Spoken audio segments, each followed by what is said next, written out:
Unlike with history, for example, we don't actually mark geography essays in terms of pages. When marking these essays, we use a thing known as an SRP, which stands for a significant relevant point. Now, trying to sort of sum up what an SRP is very simply is, as I said here, impossible. But an SRP can be, for instance, a named example. So Glencar Waterfall in County Leitrim. If you mention that, you'll get an SRP. A statistic, so it could be 2,500 mils of rainfall annually is the average rainfall in the northwest region of Ireland.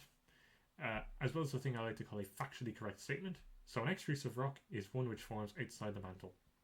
It's a correct statement, and they should give you marks for it. Lastly, a label diagram. Now make sure it's labelled, otherwise you won't get the SRP. A label diagram will count as one SRP, although an additional SRP can be achieved if you include information in the diagram that isn't in the written portion of your answer. So it can save a lot on writing if you include some bits of the answer on the diagram. So one thing you do have to ensure is that you don't overuse sort of these things. So an overuse of statistics, I think it's only a maximum of 4 or 5 statistics you could include per answer. An example is only one. You can only have one example. Although with some you get marked on 2. So if they ask for, say, an intrusive and extrusive rock, you name an intrusive, get an SRP, name an extrusive, get an SRP, and then do equal discussion on both of those. So an SRP is actually worth 2 marks. So if you divide the number of marks by 2, you get the number of required SRPs for this section, which is 15. Now, that's for the majority of the questions, but as I said, the option is marked differently. So here's how it's marked. At the beginning it says, it is better to discuss 3 or 4 aspects in some detail, rather than give preferential treatment to a large number of points. So an aspect is actually just a division of your long answer. So because this is like a 4 or 5 page answer, you have to split it up into these different aspects. So for the geoecology one, we could be talking a bit about climate and a bit about soil type, or even cultural identity. If we do language as a cultural indicator, we actually could split it up by language. So, or we do, I haven't done cultural identity in a while, but I think it's you can split it into things like Polish, Basque, and Irish, for instance.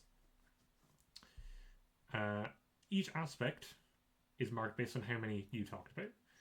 So if you do 3 aspects, you need 8 SRPs per aspect with equal division.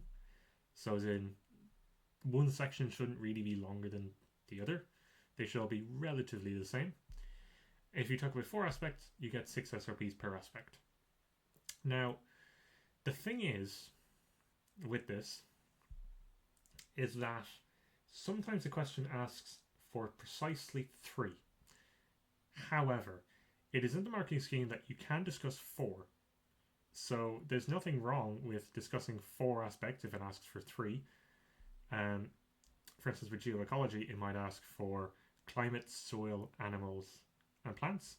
If it asks you to do 3, you have the option to do 4. There's nothing in the marking scheme that prevents you from answering on 4. You're also awarded 20 marks based on what's known as the cohesiveness of your essay. So that used to be a thing with this. It used to be 5 marks for cohesiveness, but because this section is so much longer, you need to have like a steady pace throughout the answers. So you also can't necessarily list in bullet points, as some teachers recommend, which is just utter dog poo. It's crap advice.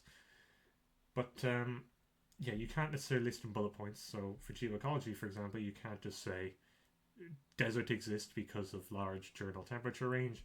You have to sort of make it flow in the answer. Sort of like with, say, the C part in the PCLM marking scheme in English.